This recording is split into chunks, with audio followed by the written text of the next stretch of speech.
Pêcheur sur une mer d'imagination, mon don d'empathie me permet de découvrir l'histoire cachée des trésors que je pêche. Et aujourd'hui, j'ai pêché les célèbres souliers de Lady Fée, connue comme une comptine, mais beaucoup moins connue pour sa légende. Ça tombe bien, je vais pouvoir vous la conter aujourd'hui. Notre histoire commence avec la naissance de Fée, ayant pour mère une humble humaine, connue sous le nom de Lydia, et pour père Thamiel, le roi des elfes d'Angleterre.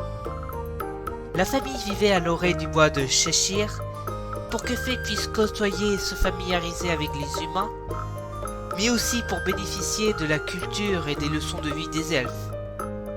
Très tôt, les deux parents virent que leur fille était dotée d'une grande beauté, avec ses cheveux d'ébène et ses yeux émeraudes reflétant la forêt.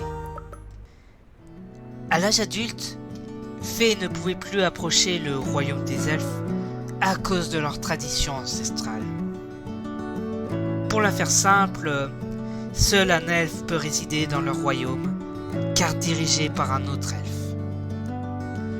Et en soi, cela ne dérangea pas Fée, bien au contraire même. Mais chez les humains, sa beauté devint une malédiction, car tout homme posant son regard sur elle voulait la posséder comme un trophée. Bien sûr, son père la protégea, mais ne pouvant rester éternellement auprès d'elle, décida de l'isoler dans un fort devenu invisible, grâce à la magie. Cela ne plaisait pas à Fée par contre, car elle ne voulait pas s'isoler du monde extérieur. Elle avait un esprit libre et voulait découvrir le monde et ses cultures. À chaque fois que son père venait la voir, père et fille se disputaient pendant des heures et des heures. Puis, Lydia trouva une solution au problème. Dans son entourage, elle connaissait une enchanteresse qui, en entendant son histoire, lui offrit de beaux souliers en bois blanc, ayant 5 règles. La première, une fois enfilés, il est impossible de les retirer sans respecter la règle 5. La deuxième, toute autre personne que la porteuse se verra touchée par la magie des souliers. La troisième, le ou la porteuse devient intangible au contact physique. En gros, on ne peut ni lui attraper le bras ou toute autre partie du corps. De plus, les personnes trop insistantes se verront changer en statue de pierre, ne pouvant guérir tant que les sabots seront portés. Quatrième règle, les souliers ne laissent aucune trace du passage de la porteuse, effacent les traces de pas et ne produisent strictement aucun son.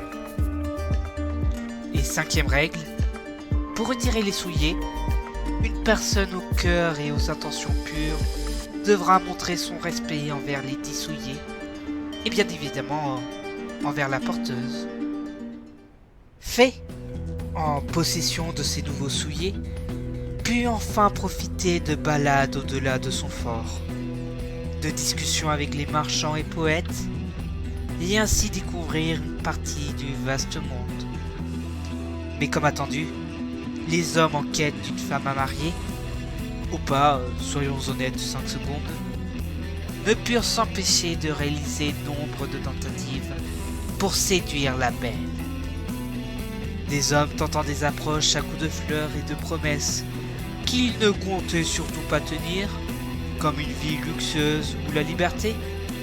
Mais Fée n'était ni stupide, ni sotte, et du coup ignora ses effrontés. Certains lui promirent des montagnes d'or et de bijoux, mais Fée ayant vécu chez les elfes, se contentait toujours de peu. Ni les plus belles pierres précieuses, et ni les plus beaux vêtements ne purent faire chavirer son cœur, et donc repoussa leur avance. D'autres choisirent de la kidnapper, soit en essayant de la faire monter sur leurs chevaux, ou en l'attrapant par le bras. Et chaque fois, leurs mains passaient au travers de la peau de Lady Fée à cause de ses souliers magiques. Elle était intouchable et bien protégée. La dernière tentative des hommes vaniteux et à l'ego frustré fut de suivre Fée jusqu'à son fort secret. Une petite quantité purent la suivre, mais beaucoup abandonnèrent, car ils furent découragés par les nombreux détours et manque de repères. À la fin, ils se retrouvaient au centre d'une plaine vide où Fée disparaissait au milieu de nulle part. D'abord heureux et fiers de leur idée, ils ne remarquaient guère le bas de leur corps qui se transformait en pierre. Quand ils comprirent ce qui leur arrivait, la terreur remplaça la joie et ils se changèrent en statues. Fée fut d'abord horrifiée par la conséquence de cette malédiction, mais elle savait aussi que ce serait ce qui attendrait toute personne entreprenante. Elle continua sa vie, mais garda toujours dans un coin de sa mémoire le triste destin de ces hommes. Vous comprenez donc qu'aucune tentative ne fut couronnée de succès pour la main de Fée. Mais vous savez ce que je trouve drôle ? Fée trouva quand même le grand amour par pur hasard. Un beau jour, un voyageur du nom de Naël, connu comme chanteur et musicien itinérant, s'installa au niveau d'une rivière proche du village de Fée. Le jour de leur rencontre, il pleuvait. Fée retournait dans son fort et entendit le bruit d'une lyre au niveau d'un détour qu'elle aimait prendre. Curieuse, elle alla chercher l'origine du bruit et vit Naël assis sur un rocher qui jouait une douce mélodie sur sa lyre. Il arborait un grand sourire malgré le froid et la pluie. Fée fut très intriguée par ce jeune homme et après avoir hésité, alla lui parler avec méfiance. Naël fut surpris de croiser quelqu'un avec ce temps plus vieux, mais ne perdit pas sa concentration et continua de jouer avec technicité. Lorsqu'il eut fini son morceau, le temps s'était radouci et il proposa son siège de fortune pour parler avec la belle inconnue. Fée accepta et les deux parlèrent, beaucoup, au point de promettre de se revoir. Très vite, leur relation se développa via leur passion mutuelle pour les voyages, la nature et les beaux-arts. Naël ne la traita jamais durement et acceptait toujours ses choix, lui apprenant à jouer de la lyre sans jamais poser la main sur elle. Fée, quant à elle, lui apprit à écrire des poèmes et des chansons élaborées. Les deux étaient amoureux et Naël retarda son départ plusieurs fois pour elle.